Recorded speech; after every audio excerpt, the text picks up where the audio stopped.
Welcome to the Business Resilience Podcast with valuable expert tips and exciting insights into the world of emergency and crisis management by and for professionals.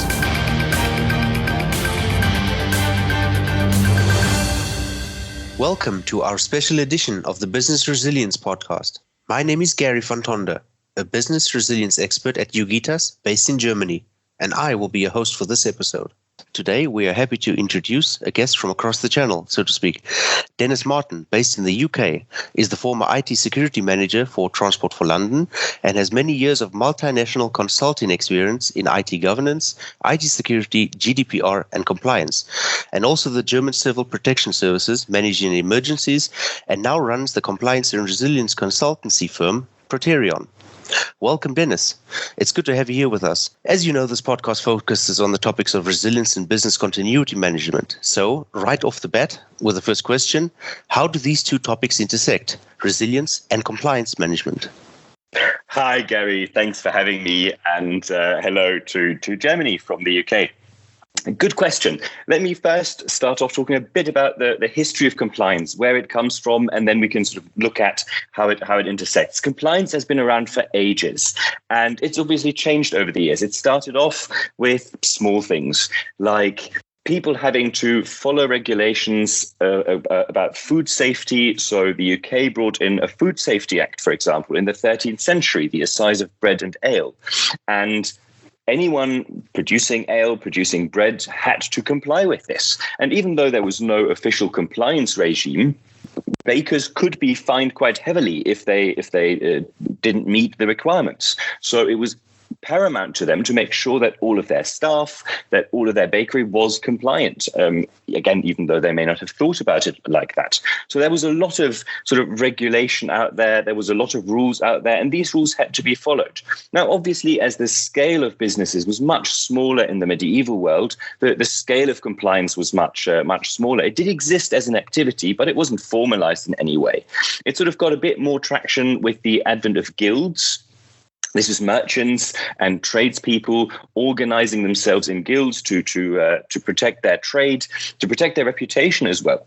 And because of that, they issued rules. And again, every member of the guild had to follow these rules, and they were policed internally. So again, you've got a sort of compliance activity going on where people need to understand what the rules are and need to make sure that they and all their employees or all the people that work with them follow them.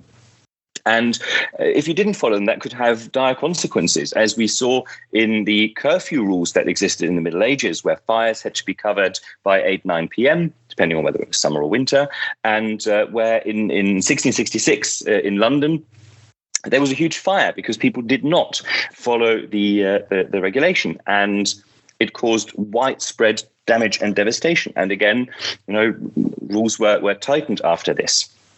And we also have, and see that around the world, a completely different kind of compliance, and that's social compliance, where families within themselves or other social groups make sure that the members of the family comply, whether it's to sort of religious standards or behavioral standards. And again, they need to make sure that everyone understands what the rules are, and then they're being policed internally.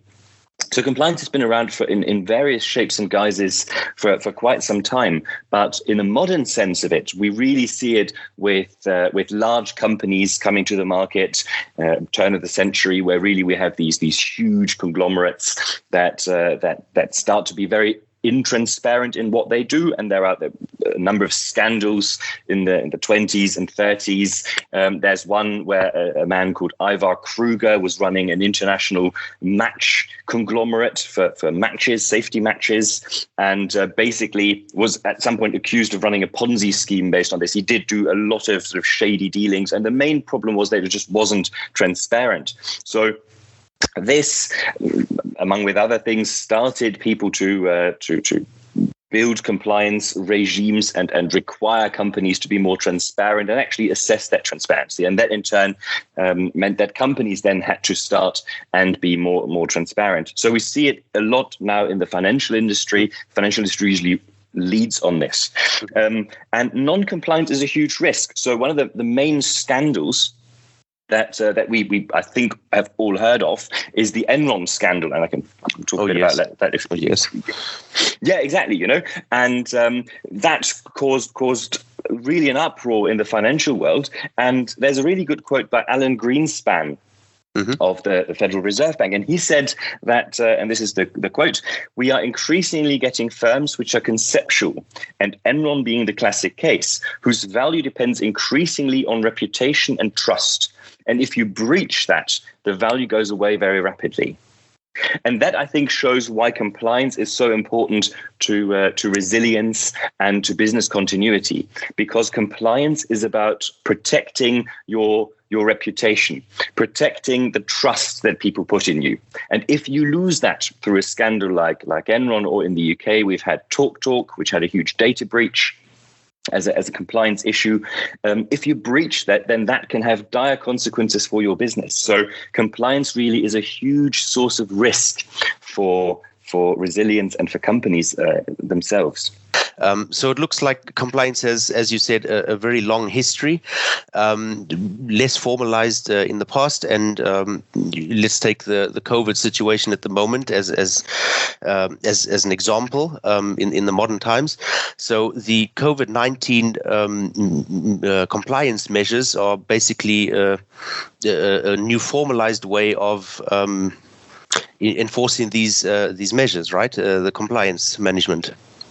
Yeah, exactly. I mean, compliance with COVID measures is, again, an area where really business continuity, crisis management, and compliance needs to intersect, because the compliance people need to constantly understand what's actually going on in that space. What are the rules around COVID? Because they change a lot, and they change very rapidly.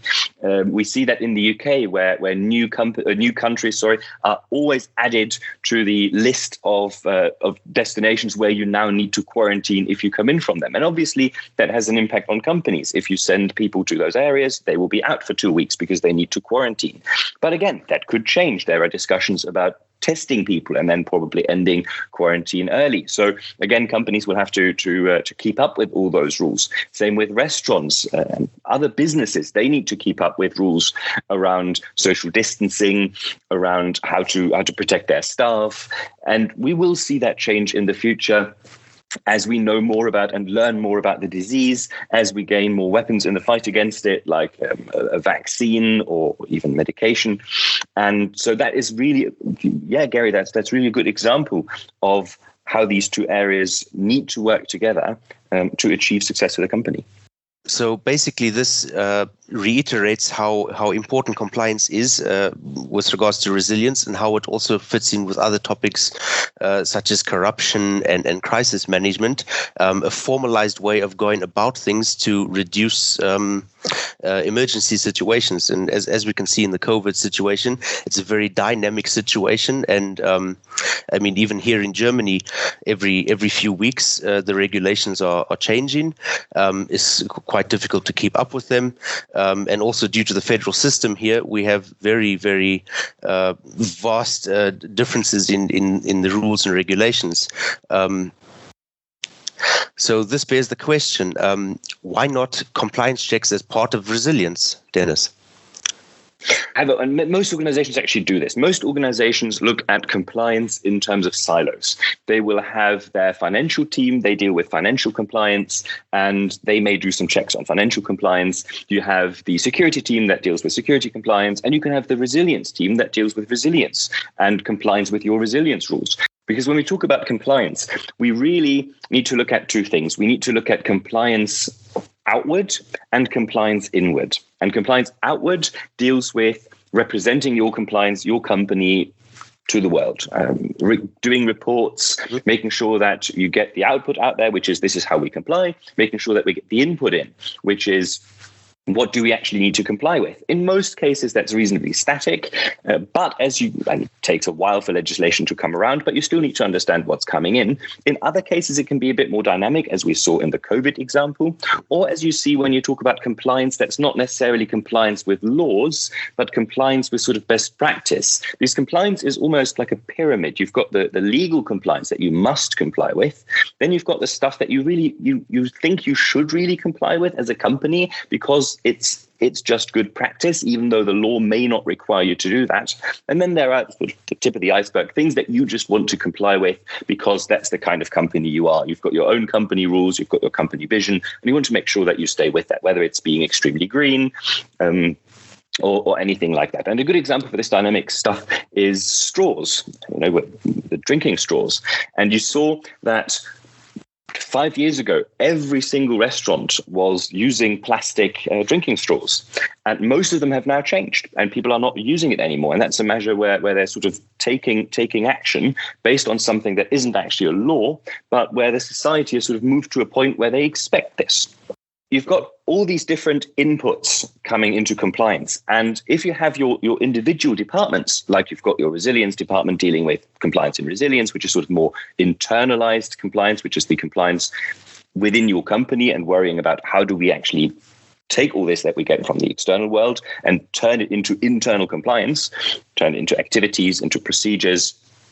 If they do that, then they may not have the view of the entire world that's coming in. Same with finance. They will only see their little finance world. But increasingly, we're seeing sort of cross-functional compliance requirements. For example, in the privacy compliance, there's a lot of security stuff in there as well about being secure. So the privacy team can't deal with it themselves. They need the security team to do that too. So you could have it in isolation, but it just breeds inefficiencies because people are not aware of what needs to happen across the company. Yes.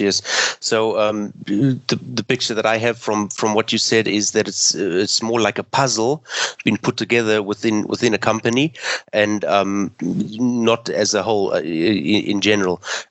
So what are the alternatives? How can we better structure something like this, especially regarding the you spoke of the pyramid, the different levels of compliance, and the nice to haves and the I definitely need this for my company to remain protected and also compliant. What better structure is there? I mean, how can one go about this to make it a holistic approach within the company? Well, the approach that we try and encourage customers and clients to take is a compliance management system in line with their IT security management systems or their business continuity management systems. And there are ISO standards for this. Yeah, you spoke about ISO standards. As many of the listeners heard in quite a few of the other podcasts that we had, various ISO standards to various topics. Could you tell us a bit more about this one in specific for a management system, compliance management system? Yeah, of course. So the ISO standard is ISO 19600, and it is a very standard ISO management system. If you know one, you know how they sort of work.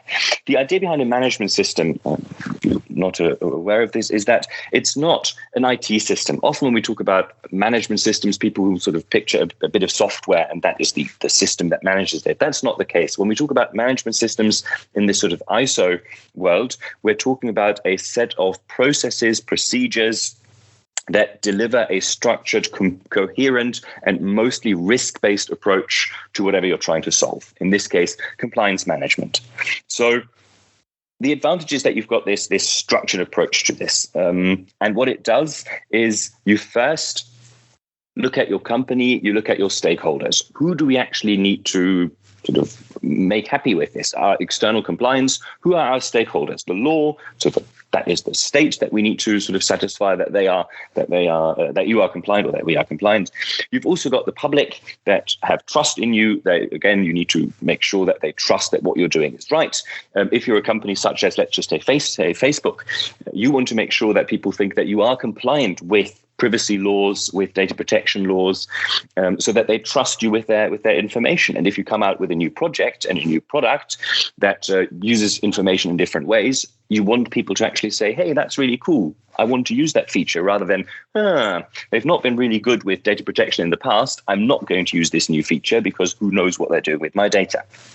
So having this image of trust is important, which means that the general public can be one of your stakeholders. So the first thing you do is you identify your stakeholders, you identify their requirements, and then you start, this is sort of very rough, but you start looking at the sources of compliance. Where do my compliance requirements come from, and what are they? So you need to actually map out all of your compliance requirements.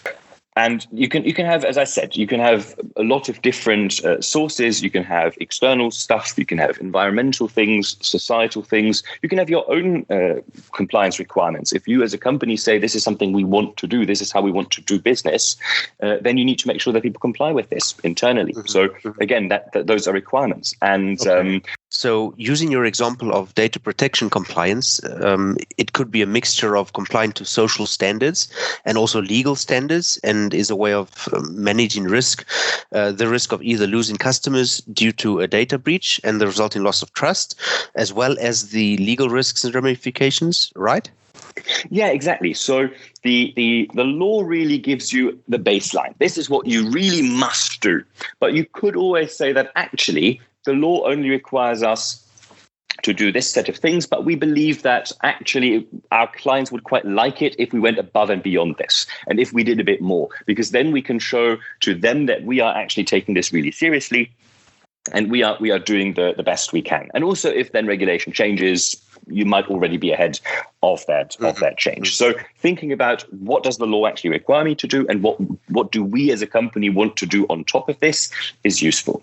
Remember that the goal of compliance isn't just to keep stakeholders, managers out of prison or out of legal trouble. It's also to make sure the company can thrive, and that people continue to have trust in you, that you have a unique selling proposition, that you are the company that really takes, financial security, financial regulation, privacy standards, whatever it is, very seriously. And again, that's why it's so important to understand where your clients, where your stakeholders are coming from, what they want, what they expect, because then you can map your compliance against that. As someone who is not an expert in the field of compliance, it sounds to me like there's an added value to the services, the company and the brand as a whole, when complying to social standards above and beyond those legal standards and legal requirements. Correct? If you do it right, and if you take the approach that we suggest, which is, second step, after you've identified your stakeholders, you look at what are all of my compliance requirements. And this is a huge exercise, really going through everything, going through all the sources of compliance you might have, which is the law, which is your contracts, looking at what do my contracts require me to do, what do we need to comply with for the contract, because they might have, for example, in cybersecurity, they might have specific rules that say you must delete data after X days, or you must encrypt it to such and such a standard, which then becomes an issue or something that you need to comply with. So really understanding all that and having that all mapped out is a huge boon to your company, because you can then start and be transparent internally. You can't comply with something if you're not aware that you need to comply with it. So really understanding all that space means that you can make it transparent to your employees, and you can also make it transparent to people, for example, who run new projects. And you can break it down and say, you know what, if you start a new project, here is the list of stuff that you need to comply with, sort of edit it down for things that are relevant for new projects. And you can make sure that whatever you start doing, even when you just think about feasibility study or whatever, you think about compliance. Can we actually do this? Can we do it in a compliant way? How do we do it in a compliant way? And that's much easier than sort of retrofitting it afterwards. When you've almost got your product ready, then you go and talk to the compliance function or to legal or to cybersecurity or HR or whatever, and they tell you, yeah, no, that doesn't make sense because we have these rules that we need to comply with, and your project clearly doesn't. Yeah, this sounds very, very interesting, but also very complex and unwieldy, especially when you start talking about feasibility studies and really going really in depth with this in every department. One question pops to mind. What do we do as a small organization? I mean, there are many small organizations out there who need to be compliant, but I mean, it's like traversing a minefield. I think very complicated and probably very expensive. What do small companies do?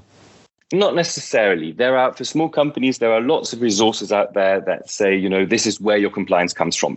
There is really no getting around understanding what you need to comply with, because you, as a small company, you can't claim ignorance and say, "Oh, we're just a small company. We didn't know about the privacy legislation." It's your job to know about this. So there are guides out there. There's help out there that goes through, for example, taxes, company law, employment compliance, intellectual property, insurance, privacy, advertising and marketing standards, health and safety, your contracts as a company, industry-specific regulation, and so on, and says these are things that as a company you must comply with. And you there's really no way around this. You need to do this exercise of understanding what do you need to comply with. Fortunately, if you're a small company, that's usually quite narrow. I mean, if you run a restaurant, you will have your health and safety requirements, for example, that you should really know about and you really must know about, in addition to HR rules and anything else that affects any company in general. So you need to understand the general rules, you need to understand your sectoral specific rules, and then you need to map out how we're going to comply with this. And if you're a small company, you're likely quite dynamic. So mapping out how you comply with this is probably easier than doing that for a large company where your HR function has 100 people. If you are the HR function for your company, well, you now know what you need to comply with and you comply with it. You may not need complex rules and procedures. What you do need, though, is you need to think about the compliance activities that you've found, whether it's contracts or laws, and how would I keep up to date with this? And again, there are industry bodies that can help you. There are blogs out there that can help you. But you need to sort of look through all that landscape and figure out a way of what's the easiest for me to keep up to date. And that, unfortunately, is something that anyone really needs to do if they run a company. It's part of that. It's part of a director's responsibility to understand what the legal obligations are on a company. However, having done this once and having sort of jumped through that hoop once means that it's a bit like ripping off the plaster. It hurts when you do it, but once you've done it, you're in a really, really good place because you understand the compliance landscape. You probably have looked at sources, so you do know where new stuff comes from. And depending on what kind of small company it is, if it's, for example, a startup where you have to talk to stakeholders, you have to talk to finances, you have to talk to people who may want to invest in your company, investors, then being able to say, hey, by the way, compliance, yeah, we've got that covered. Here is our list of things that we need to comply with. Here is how we comply with them. We have a standardized approach of dealing with compliance, of assessing our compliance risks and our risks in general. And that will really help give people confidence that what you're doing is the right thing. And it's much easier to do that actually as a small company when you've got very light processes and you can keep the processes light than as a large company where you've got, I don't know, hundreds of thousands of contracts that you need to go through to figure out what do they even want from you. Yeah, that makes sense. So what I can take away from this is that being compliant and having a compliance management system adds to the resilience of the company as a whole. This leads me to my next question. How would this fit together and align with a business continuity management system and an information security management system? I'm assuming it's quite a big task to get these to align. Not necessarily. It depends on how you set it up. A management system in its key, compliance management system particularly, revolves around risk. Yes, you have these first steps that we talked about of identifying what your compliance requirements are, but then you really go into a risk assessment. You look at all the requirements and you say, what kind of risk does non-compliance in this area sort of pose to us? And then you decide on actions. This is how we're going to meet this requirement. This is how we're going to meet this risk. So it's very much risk-based. And if you have any other management systems, such as a business continuity management system or an information security management system, you will already have a risk management regime in your company. So you can just plug those risks into that. And then because that risk management system that you have will feed risks out in the other management systems, you can then use that to sort of feed out the compliance requirements into the security stuff and into the business continuity management system. So that you've got them linked. And if regulation changes, if contracts change, then really the new requirement from the contract becomes a risk. That risk is then from your risk management being addressed by your information security management system, for example, which deals with the actions that you take for this. And your compliance management system just notes that, yep, this risk exists, and there's obviously a mitigation noted against it, or an action noted against it, even though that's come from the information security side. And we now know this is dealt with. And that really helps eliminate any kind of duplication of effort. You don't get your finance team, for example, to have to look at security and do some security or implement security measures. Because of financial regulation, your privacy team may have to do something about privacy. Your contract team needs to make sure that the security stipulations from contracts are met. You basically just map them out. You create a risk around them, and that risk, if it's a security risk, if it's a security category risk, does go through to your security management system and is being dealt with there. It does sound complicated, but it's actually very easy once you're in that world, in that space, and you've got the risk management down. Again, that is obviously something that applies to companies where it makes sense to have these systems in place. For smaller companies, really, it's mostly about figuring out what your risks are, what are my compliance obligations, how are we going to meet these risks, and it's not just compliance risks, but how are we going to meet these risks, and how are we going to keep up to date with this? How do we make sure that we look at this regularly and that we understand what new risks or where new risks come from? And that's really the same approach that you would take in security. You need to establish baseline security, and then you basically need to make sure that you keep it up, that that nothing you do jeopardizes your security. And that's basically the same with resilience and business continuity. You look at your resilience risks, your business continuity risks, and you can do that as a small company. And you need to then figure out how we're going to meet these risks. And if new risks arise, then you need to take them into account. And again, you probably need to have a source of where do I know about new things that could happen that could harm me.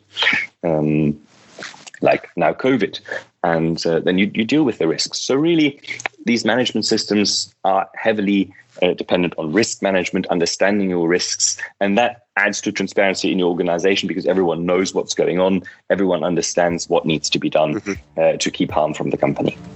Dennis, thank you very much for the exciting insights and for the interview. It was an honor to have you here. It's a pleasure, Gary, and thank you very much for having me on your podcast. If you've enjoyed this episode, please subscribe to our podcast and visit us on our blog and social media networks. See you next time.